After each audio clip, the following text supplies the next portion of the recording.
Greetings, YouTubers. In this video, I'll show you how to calculate strong houses. In my first video, I talked about I described the 12 houses, made a table and so forth. Today, I'll show you how to judge strong houses. And a house, the strength of a house, depends upon the strength of the planet ruling the house. That's all it depends upon. So what we're going to do first of all is I'm going to show you which planets rule which signs. And then the sign in the house, then you'll know which planet rules which house because of the sign in the house. So it all sounds complicated, but it'll get, you'll see. Normally, every sign has a planetary ruler in astrology. But in the system I use, and I'll describe this system I use, well, I'll name it, and I'll tell you why I use it just after I've placed the planetary rulers in each of the houses. So, normally, every sign has a ruler, but not in this system.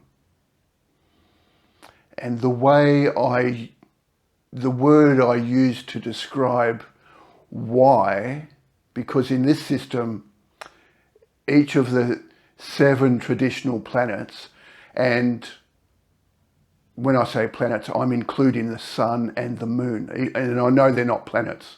The sun's a star, the moon is a moon. But there are 7 rulers, and I'll call them planets. That's just, you'll get used to it. So, in this system, each of the 7 planets rules one sign only. And the word I use to help you get used to that idea is loyalty. Is that if a planet's loyal, it can only be loyal to one sign. The sun already is the ruler of Leo.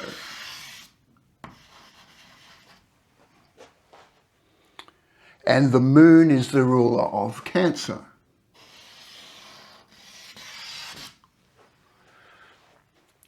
And what normally happens is each of the 5 other planets rules 2 signs each. And in that way, every sign has a ruler.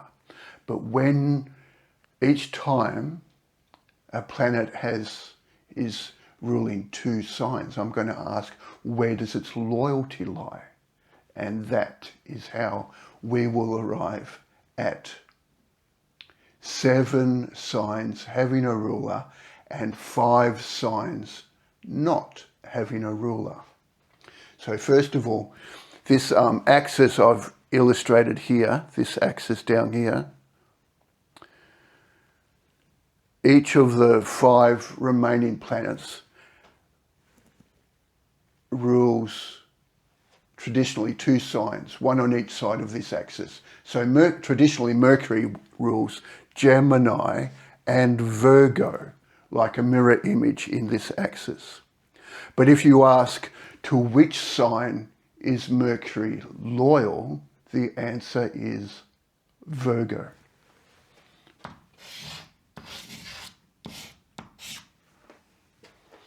Traditionally, Venus rules Taurus and Libra.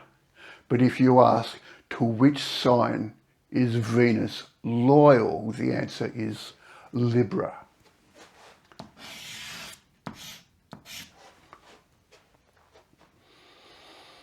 Traditionally, Mars rules Aries and Scorpio. But if you ask to which sign is Mars loyal, the answer is Aries.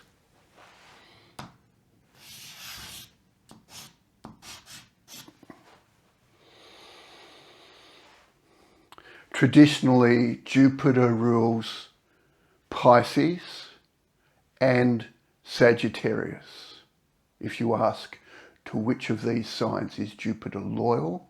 The answer is Sagittarius.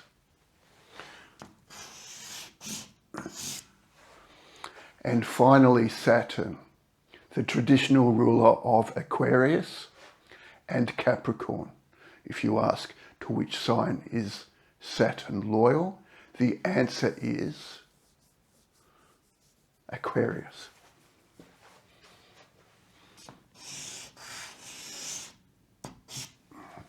And there you can have you can see 7 of the signs have a ruler and 5 of the signs do not. And now I'm going to change blackboards. I'm going to describe a schedule and what I'm doing on this YouTube channel, my intentions with a schedule. And I'm also going to, and then after that, I will name this method of astrology I use and why I use it.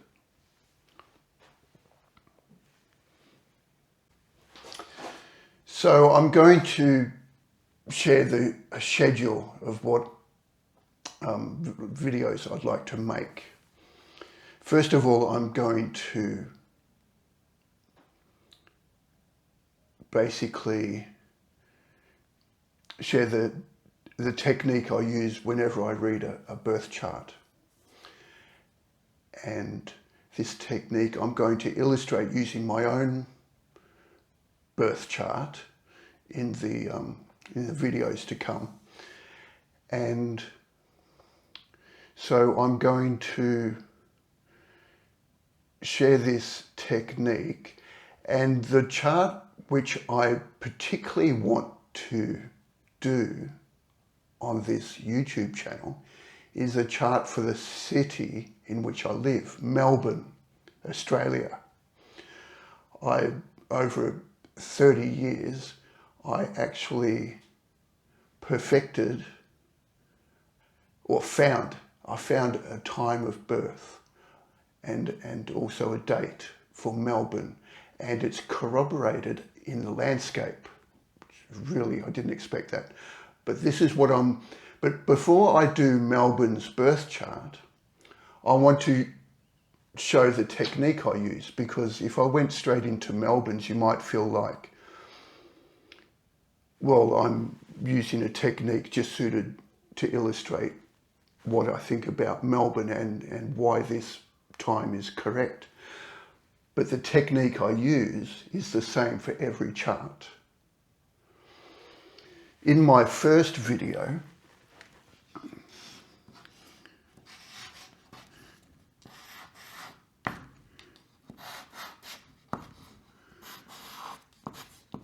I described the 12 houses. And the 12 houses are really the interface between a birth chart and biography. There's a lot of art involved in understanding what each of the houses means.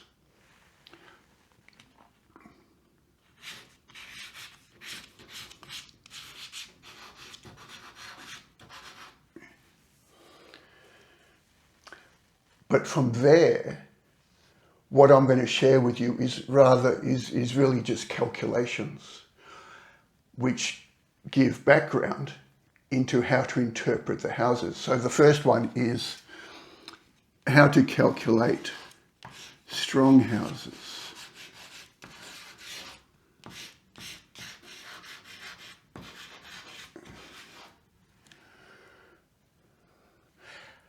And after that, I will show you how to distinguish benefic and malefic planets.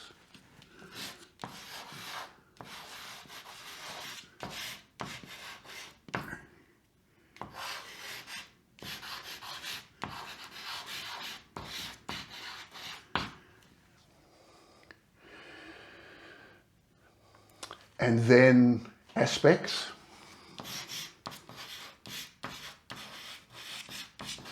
and transits. Finally, progressions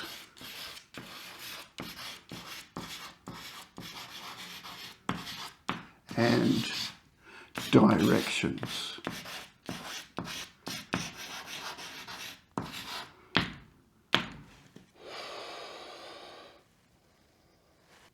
So the method I use to read a birth chart is called Systems Approach to Vedic Astrology.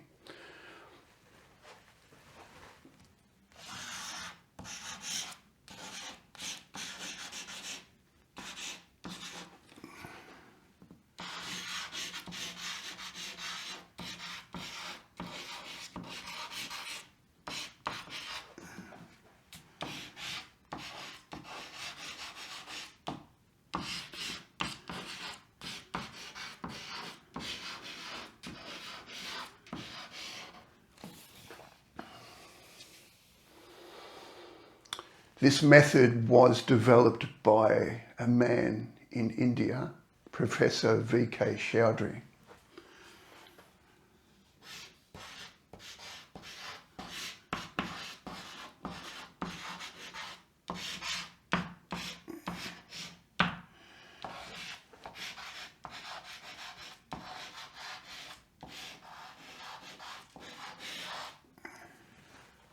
If I were going to name this method, I would call it sidereal astrology.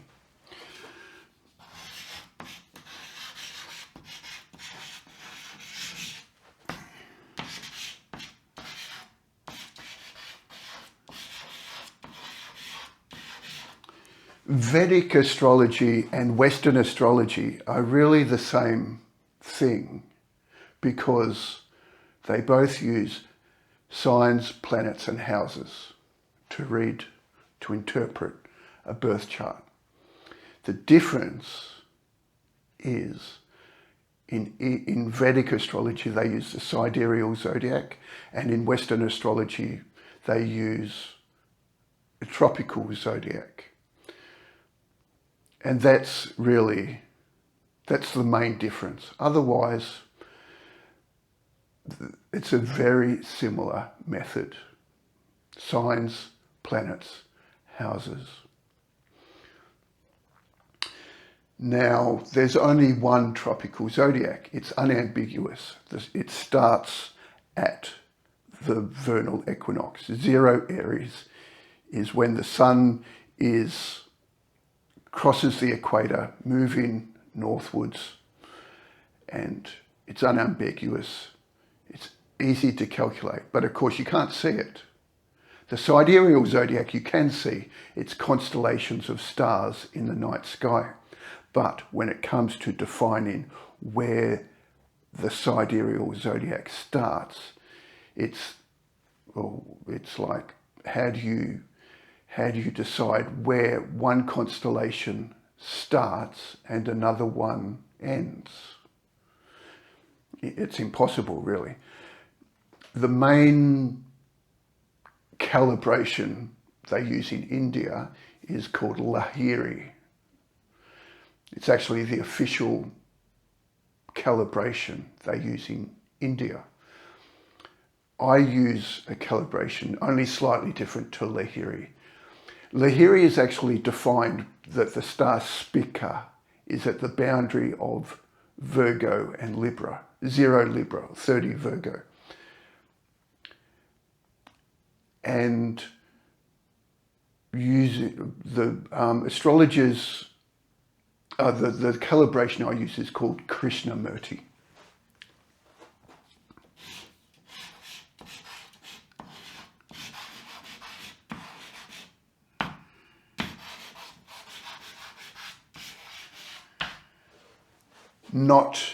It's named not after the philosopher of theosophy fame, but another man of the same name, an astrologer, Krishnamurti. And so if you want to follow this channel and all the calculations I do, it's good for you if you use the same calibration I do. Now, the good question would be, Michael, why do you use the systems approach to Vedic astrology? And there's one simple answer, and that is accuracy.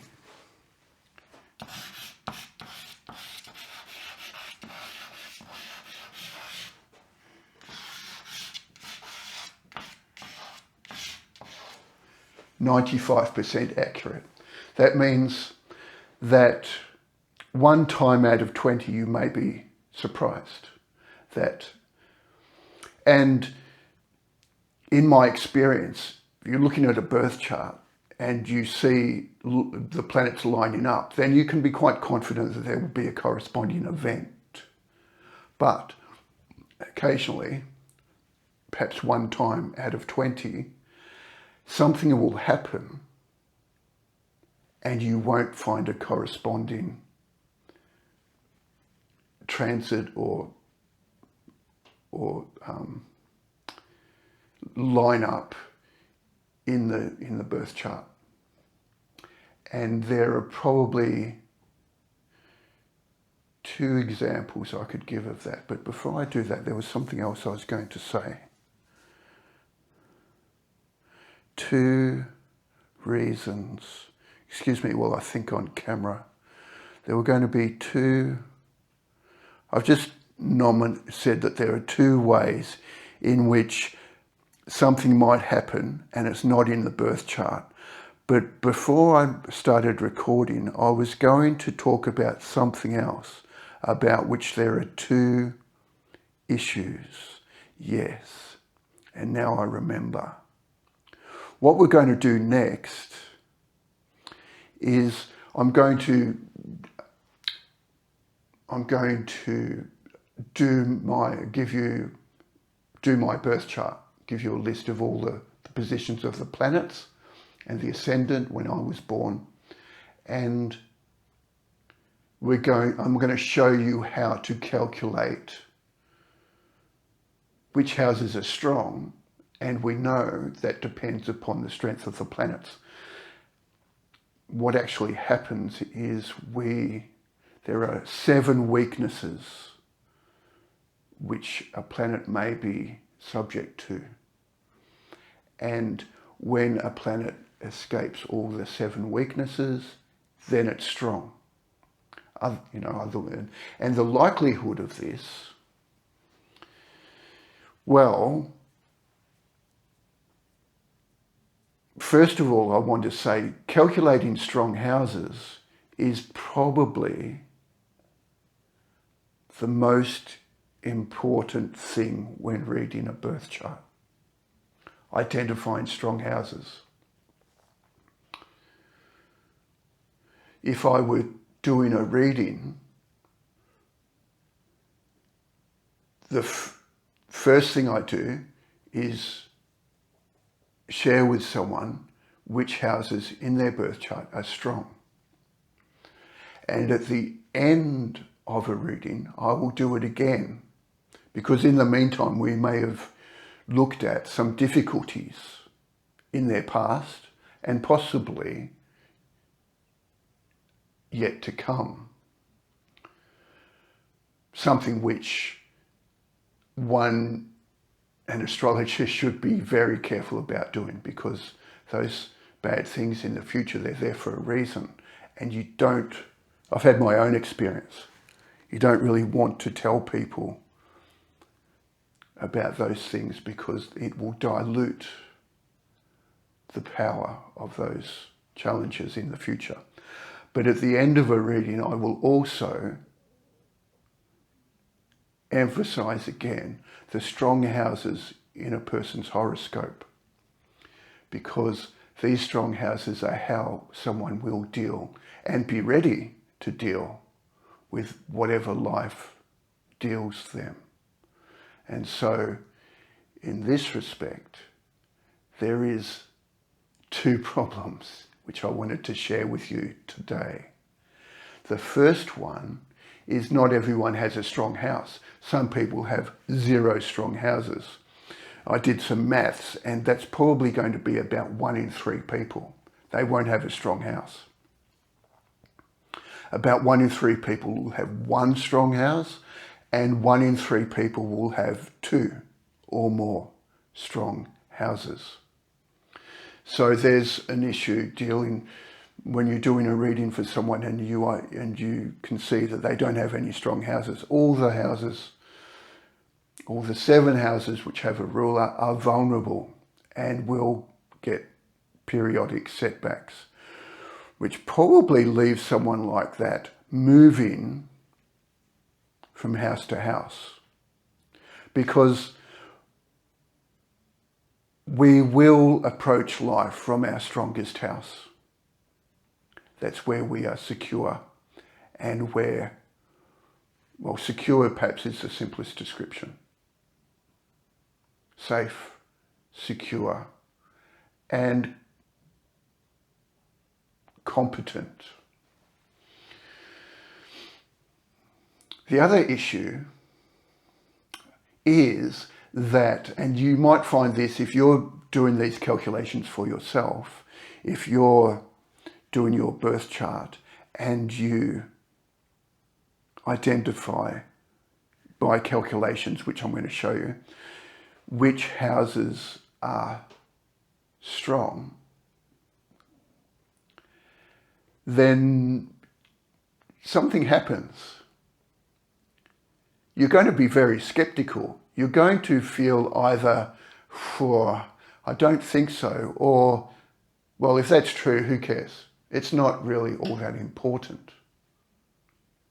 Then, in a way, what is happening is that the strong house in our birth chart is a blind spot.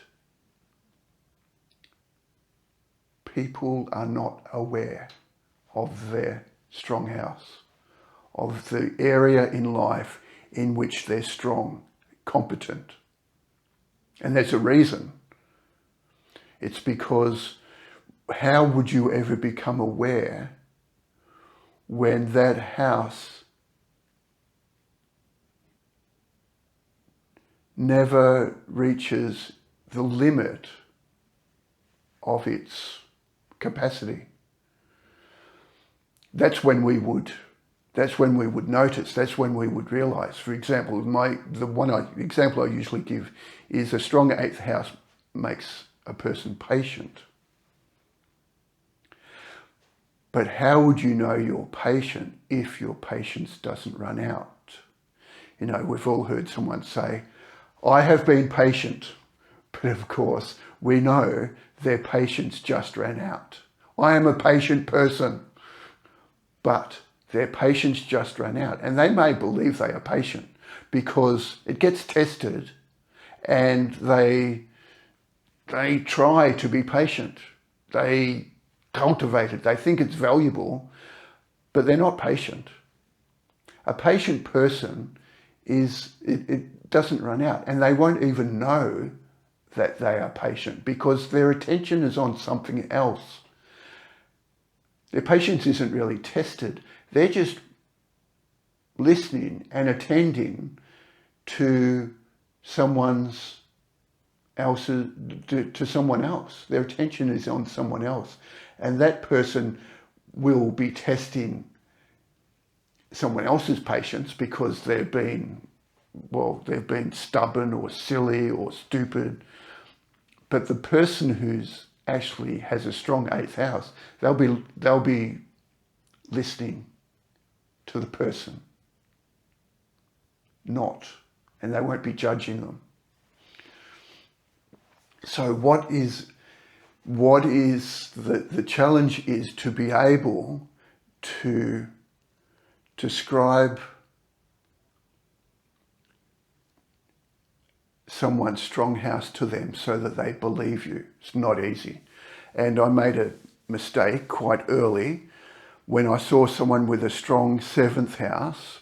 I met someone with a strong 7th house, and I was talking about their birth chart. And what I'd read in the book was a strong 7th house means a happy marriage. And that's what I told them. I said, you have a strong 7th house. That means a happy marriage. And they kind of scowled at me, discarded, because, well, they were having a bit of a rough patch in their marriage, perhaps. Everybody does. Yeah, no two people are going to get along all the time. And so it takes tact, and a better way to approach sharing with someone that they have a strong 7th house would be, well, and I mean, for everyone else, you could describe them as being in a happy marriage, but that's what it looks like. And in the community, everybody is inspired by this couple. But by saying you have a happy marriage is the wrong approach. The approach could be like, a strong 7th house means that you are good at choosing a partner.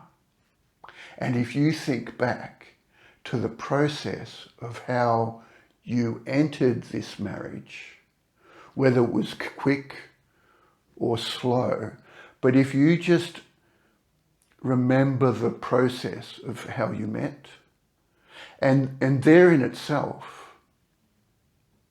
is probably a clue. Of course, we don't have them to tell us, but even the place that they met is probably going to represent a kind of intelligence that's working. And this person's not going to be conscious of all of the things. They will know some of them. They will know some of the reasons that they ended up with this person. But they'll think it's easy. They'll think there was no other choice. And all of these things, what it's your job to do is to help them understand that they have a real strength when it comes to choosing a partner. But also, generally what this happens day by day, these people are very good at listening and appreciating what other people bring to a situation. They're not so much focused on themselves and their own ideas, but they are able to listen and appreciate other people and what they bring. And to be able to give someone that understanding that this is a strength of theirs is difficult. It takes a lot of tact. Another mistake I made was, it didn't happen with someone else. It just happened by looking at a strong 8th house. Because you might read in the book and it'll say easy gains, like inheritances, some kind of unexpected financial gains. And in the books you will read easy gains, and it may look like that. It may look to you like this person has an easy time, the money has come easily. But that's not going to help you give them an understanding of a strong 8th house. And that's how by looking into it, I realised these people actually have know-how.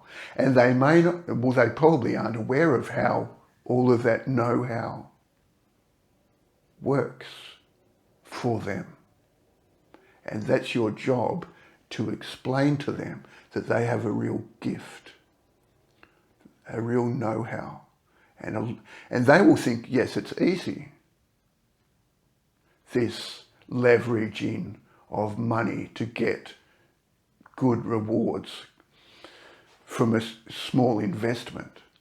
But what they what they probably don't know is that they have a gift here, They have a real strength of understanding and know-how.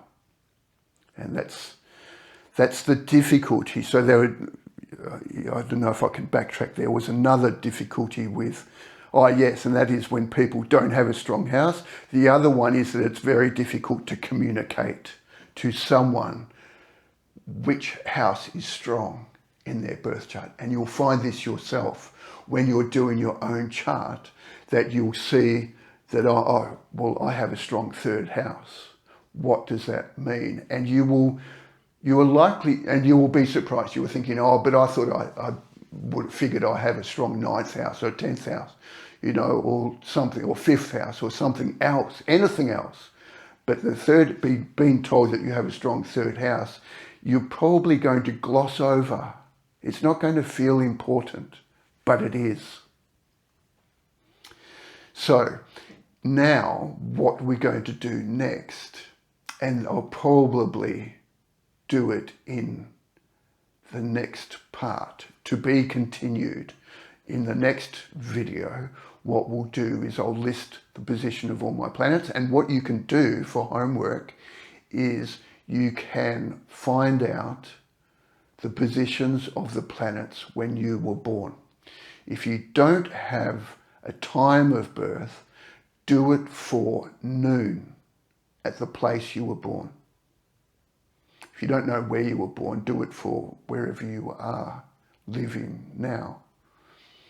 So for the day of birth, you can find out the position of the planets if you go to a website such as astroseek.com. I was wondering if I should write it on the board. I'll write it just here.